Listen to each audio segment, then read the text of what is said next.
Good afternoon, everyone. We are the Group 5, and today we're going to discuss Lesson 4, the Filipino Way. So, before we dig into the topic, let us first look on to the objectives for today's discussion.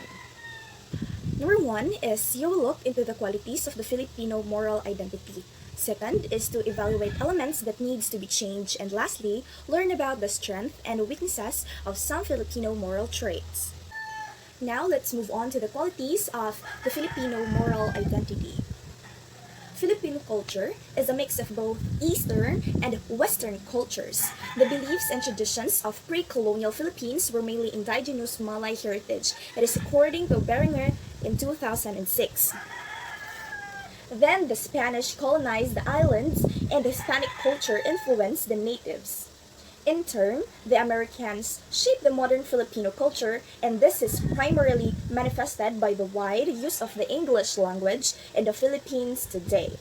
It was from these influences that formed the Filipino character. The brief occupation of the British in the years 1762 and 1764 and the Japanese occupation in the 1942 and 1945, however, had no cultural influence in the Philippines at all. According to the psychologist, educator, and former chairperson of the Commission on Higher Education, Dr. Patricia B. Licuanan, wrote that the strength and weaknesses of the Filipino character are rooted in factors such as number 1, the home environment. Second is the social environment. Then we have the culture and language, the history, the educational system, the religion, the economic environment, the political environment, mass media, and lastly, leadership and role models. The home environment. So, the home environment, it is where the Filipino children are taught to value family and give it primarily importance. So, we all can relate to this home environment. From the very first time na nakamatata, like, we're like small pa, mga kids pa ta, dyan ta naka-learn no, kung unsang atong culture, kung unsang tradition sa atong family, and our parents are our first teacher. So, by that time, it is very important no, na the home environment is open and had a good quality so that the person can adapt to it and learn from it.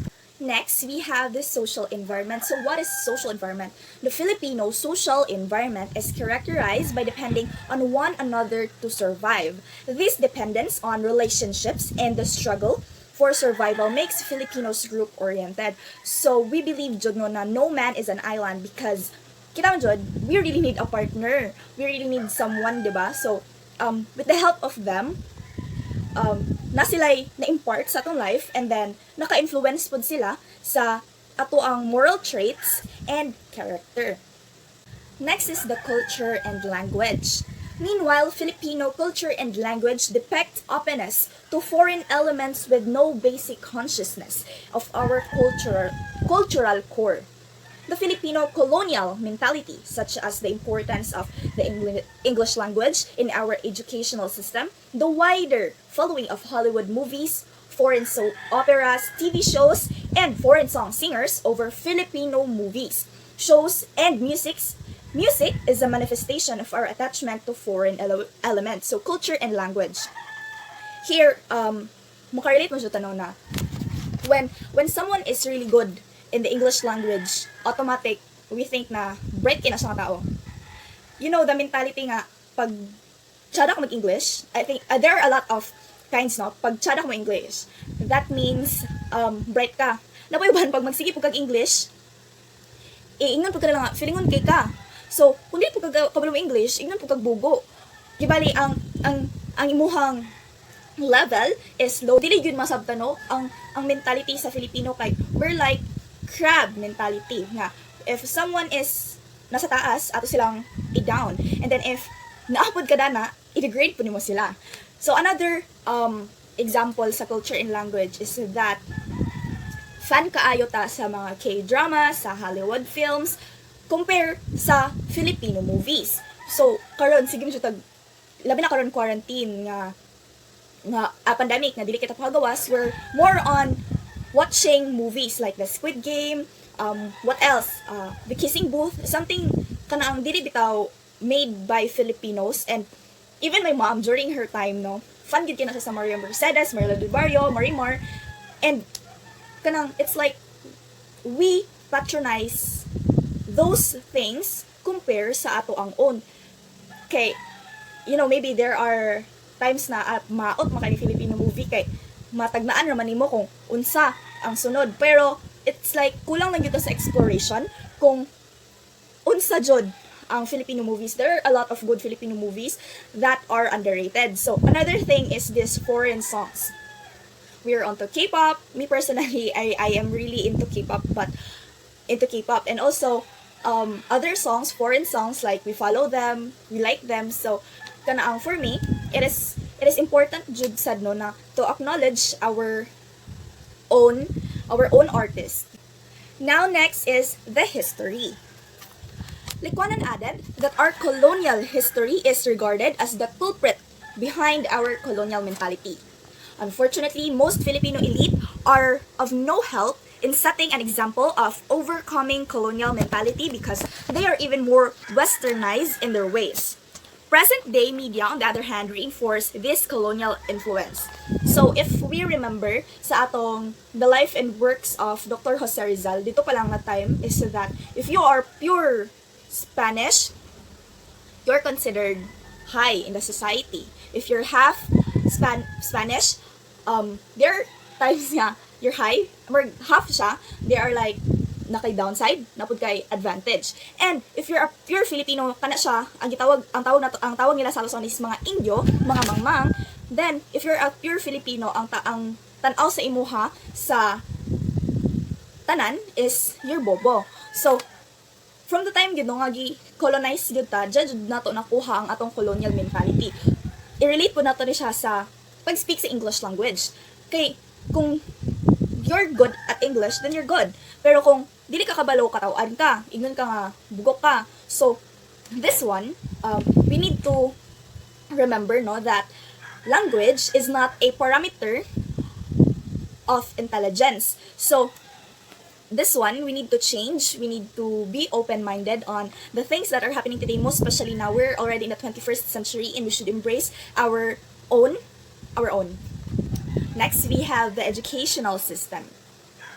The Philippine educational system is also instrumental in molding the strength and the weaknesses of the Filipino character. Schools are highly authoritarian. Early on, children learn that well-behaved and obedient students are praised and rewarded. This teaches positivity and conformity. So from the time na nga nag-eskwela ta, we learn to do hands forward, straight line, hands sideward, kung magawas mo tanan or mag-flag na is mag hands forward, and then at the end of the year, rewardan ang most obedient, most punctual. So from the time nga gagmay pa ta, na train na jud ta no na unsaon pag-behave, unsaon pag how to be a good citizen or how to act in a formal way. So next is religion. The Filipino is also religious. Religion taught us optimism and resilience. Well, I am very related to this na kanaang if you're a religious person or even you're not, we all believe in God.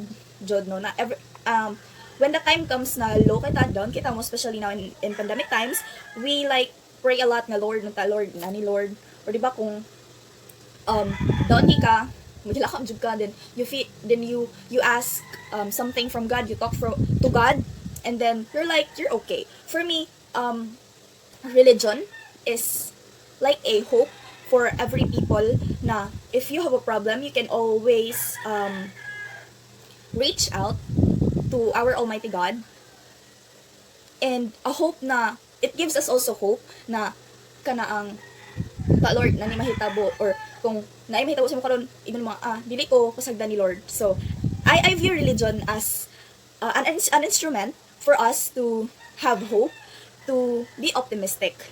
However, it has also a downside. It is also instilled in us a fatalistic attitude. Since religious communities are also highly authoritarian, this further reinforce our being passive and conformist. So, what do you mean by fatalistic attitude? So, muna siyang tao nga believe sa destiny.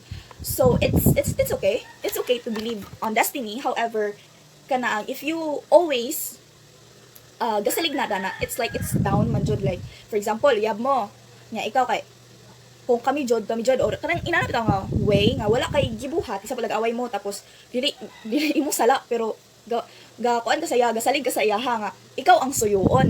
So moyon ka nga, dili ko magsuyo kay kung kami jud kung gusto niya gusto jud. So like girl, unsa gibuhat diya nagtanga ra ka? So it's not like that, no, na dili sa tanang panahon maghulat rata, dili sa tanang panahon magsalig rata, because wala may mahitabo kung dili ka maglihok. Next up is the economic environment. So several Filipino traits are rooted in our economic environment.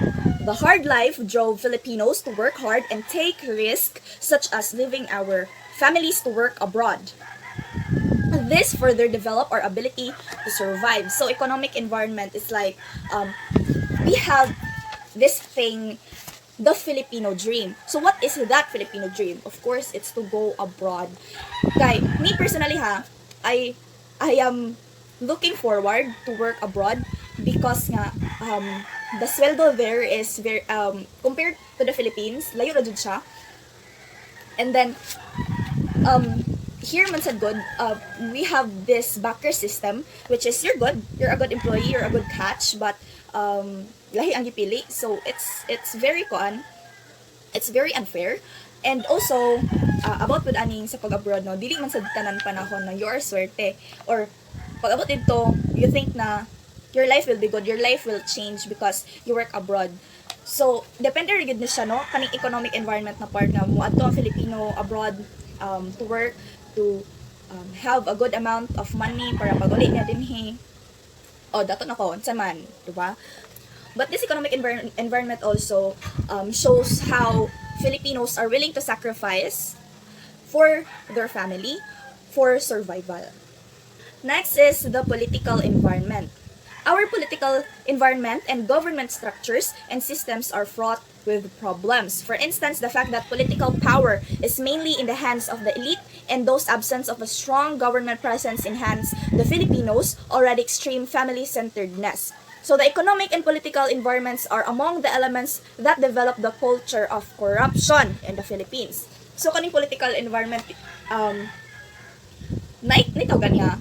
Kanitang example, ako, mayor ko, ang musunod sa kuha, anak na ko, mahimo siyang mayor, mahuman ang term sa akong anak, iya na pong pag-umangkon, or iya bang igaga ang musunod. So another is that if you're from the elite family, of course, you have a large amount of budget for election. So of course, ang makadaog is those politicians. And sometimes kay Philippines, we are really into, like, kung kinsay, dato, kinsay, gwapo nga politician itong butaran. So, unsa man. So, may kahitabo. Of course, ang ilang tumong dato dili ay public service, kundi ang pagpangawat.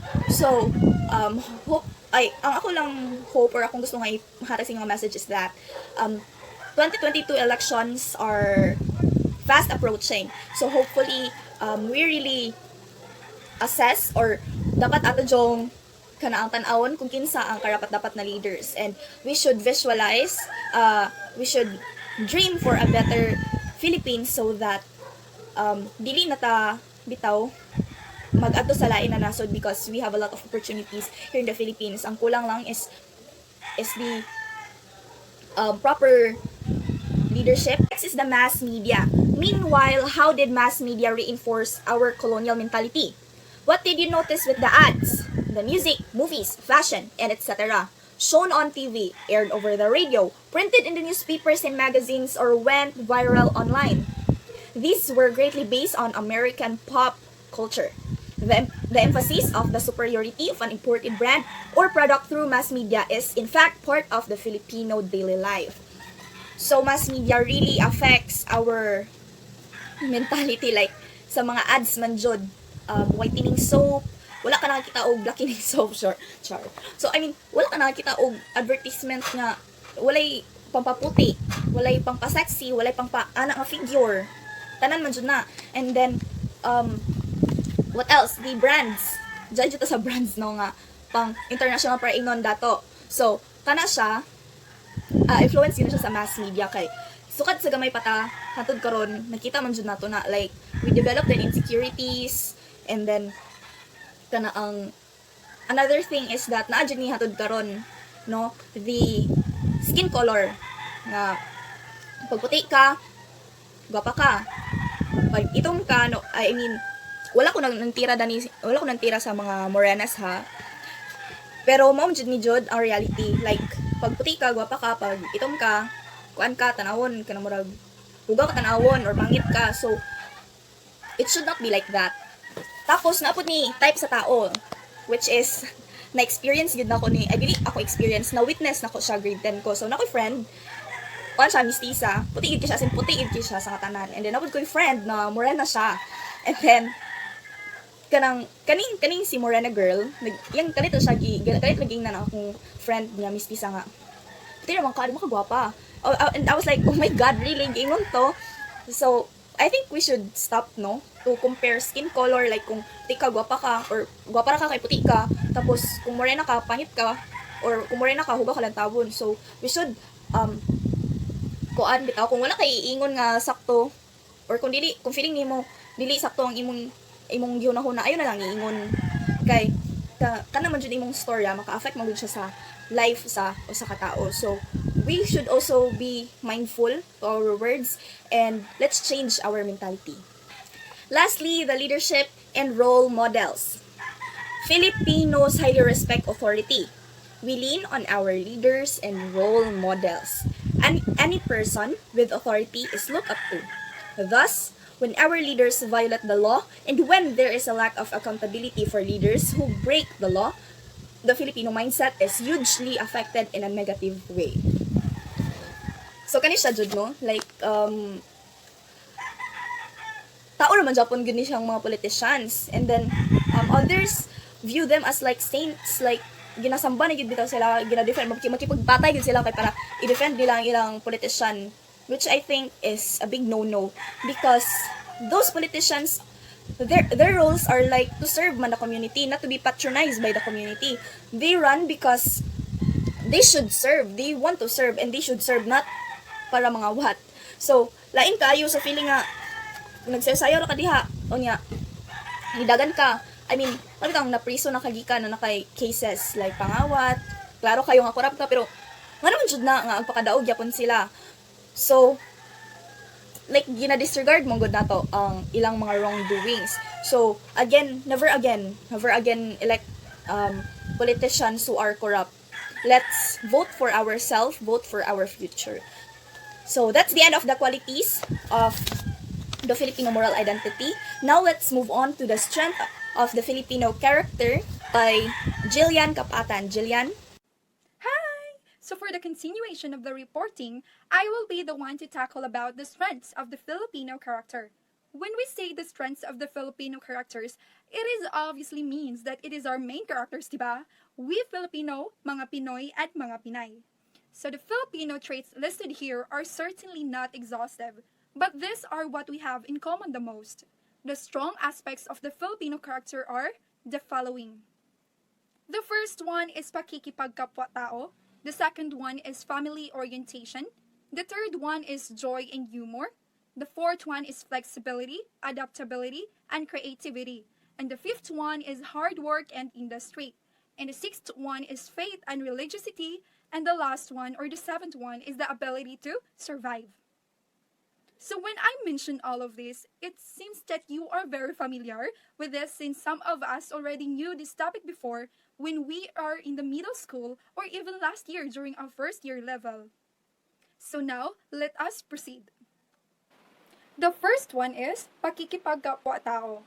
It is demonstrated in the Filipinos' openness, helpfulness, and generosity in the practice of bayanihan or mutual assistance, and the famous Filipino hospitality according to Ldcu 1991, Guevara, and Repaldo 2002.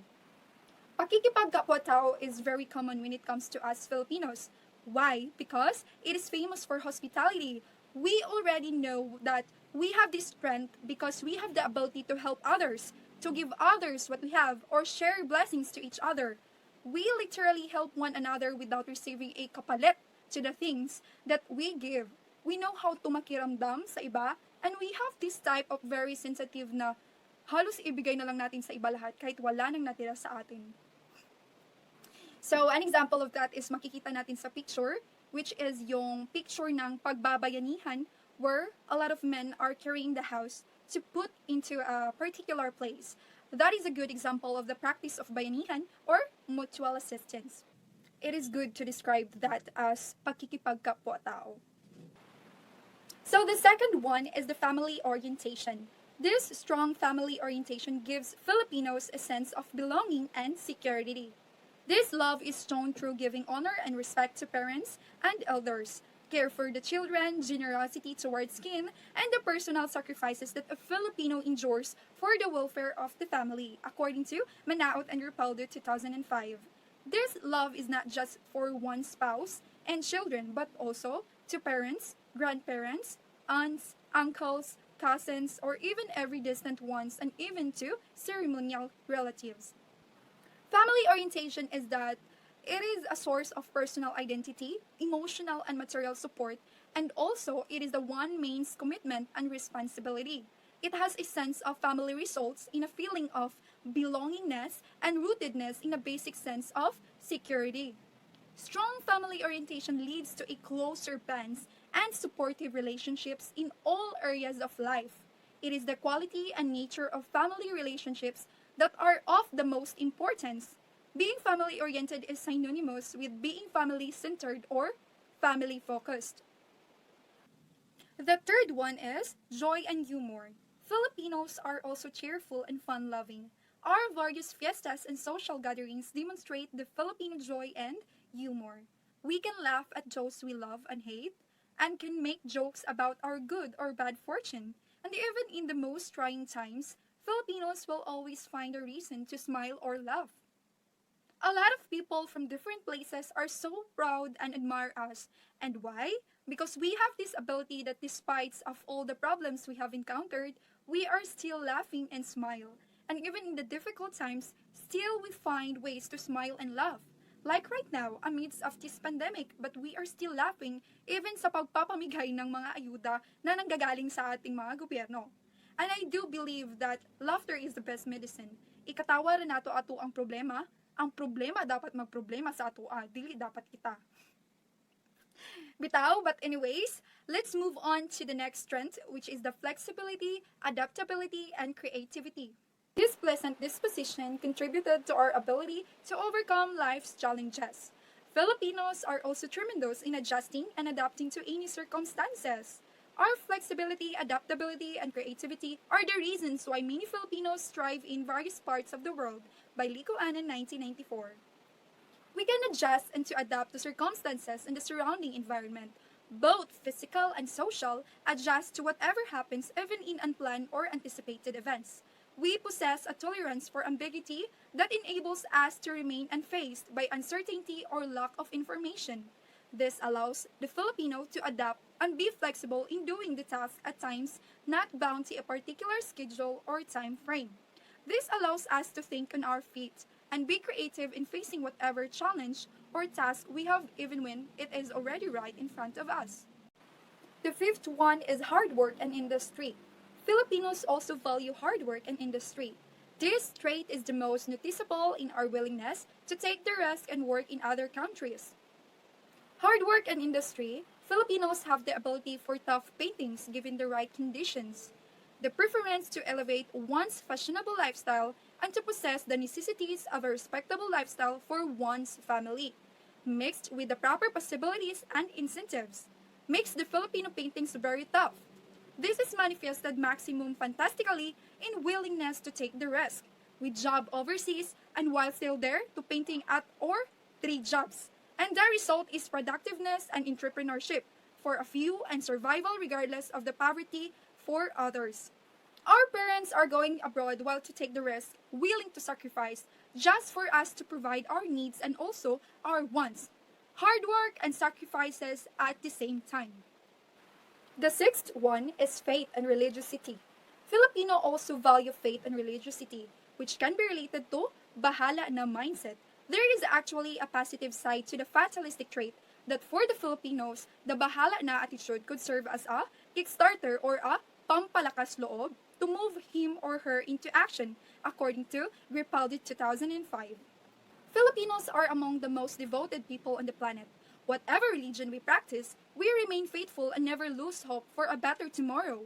Our faith and hope keep us kind, positive, peaceful, and determined to achieve our goals. The Filipino strong faith in God can also be seen in the form of our various practices. It also included the numerous church holidays which we witness, the obligatory and obligatory Sunday Mass, and the individual's moral foundation. The last one is the ability to survive. Filipinos have an ability to survive. All these positive Filipino traits mentioned contribute to our ability to survive. The salawikain or proverb, matutong mamaluktot habang maikli ang komot. In English, if the blanket is short, learn to curl. This salawikain or proverb speaks of learning how to endure hardships. It teaches us how to survive and adjust in times of crisis. It applied depicts our survival instincts. This trait is the reason why Filipinos continue to carry on even through our harsh economic and social circumstances, according to Tiangco and Gripaldo, 2005, and Ldcu 1994. We Filipinos are known for being resilient, being able to stand up despite the difficulties we overcome. We find ways just to survive. Like if we don't have the food to eat, diba? We always find ways na makakaunta tapos okay na kaayo nga sa isa ka adlaw makakaon kas alang. And we can overcome challenges by standing up for ourselves, standing up in our own feet. We used to be a hero in our own selves because in our own battles, we save ourselves from those difficult times we have faced. And that is why we have the strength, which is the ability to survive. Hi, I am Maryl's Philosophy Angkoy, and now let's proceed on the weaknesses of the Filipino character. Dr. Patricia B. Licuanan also pointed out our weaknesses. Why is it important? It enables the Filipino to identify the areas that needs improvement in order to grow and develop as a person. An informed and improved Filipino will also result in a stronger and more progressive nation. These weaknesses are extreme personalism, extreme family-centeredness, lack of discipline, passivity and lack of initiative, colonial mentality, kanya-kanya syndrome, lack of self-analysis, and self-reflection. So first is extreme personalism. Dr. Licuana noted that Filipinos function in the world by personally relating to things, events, and people. We find it difficult to separate objective tasks and emotional involvement, and this is where the palakasan system springs from.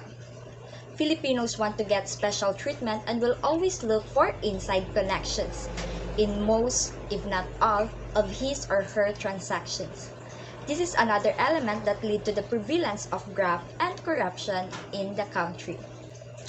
We Filipinos are known for having a pride or what we call garbo, where we do things that makes us go higher that will not affect our pride. Example is right now the politics, so most of the candidates are eager to win the position. With that, they will find a way to make them on the top, and one of the things they can do is building a connection or having a connection with powerful people. Because of that, most of the selected candidates fail to do their duties properly because of their greediness. Well, that was only an example. So second is extreme family-centeredness. Family may be a source of strength of the Filipinos, but extreme family-centeredness is also his or her flaw. Family is valued above anything and everyone else. Thus, concern for the rest of the community and for the common good is less important. It is manifested in our political system where political dynasties lord over our elected government posts starting from the barangay level all the way up to the national position. So third is lack of discipline. So according to Dr. Licuanan, the Filipino lack of discipline is characterized by our idiomatic expression, ningas kogot. Projects start out with full enthusiasm and interest, but no sooner was it started that the enthusiasm and interest just as soon died down. Another related characteristics is the Filipino time. Filipinos are known to be always late. We arrive late or start late, which we are all guilty about, am I right? According to Tan, since global trends strictly follow schedules, so these traits that disregard the importance of time is adversely affecting the Filipino productivity. Have you ever noticed that in every event, when it was stated that it will start at 7 p.m. but ended up started at 8 p.m.? Then one of the guests will say, "Ay, Pinoy Gyud di ay." Because of what we call Filipino time, people are getting used to it that they don't take how precious time is. Fourth is the passivity and lacking initiative. We Filipinos have very high respect for authority, but this also led general passivity and lacking initiative. For instance, there is a strong reliance on leaders and government to solve nation's problems, but ordinarily, Filipinos also do not feel the need to initiate or contribute to the solution. This trait is also related to our lack of discipline.